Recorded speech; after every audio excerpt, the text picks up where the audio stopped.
Hey guys, Justin Johnson here at MarineMax in St. Pete.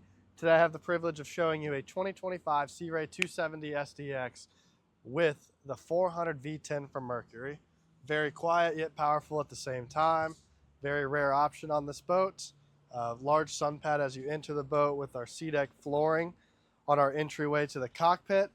Tons of storage under all these cushions for you and your guests.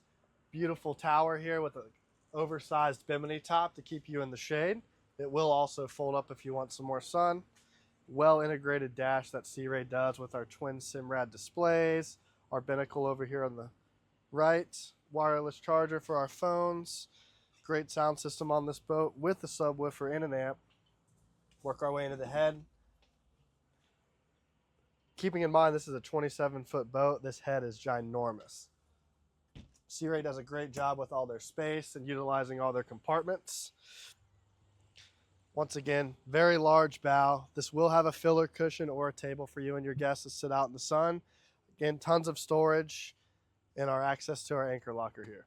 If you'd like to know more about this boat, please feel free to reach out to us again at MarineMax in St. Pete. We'll see you on the water.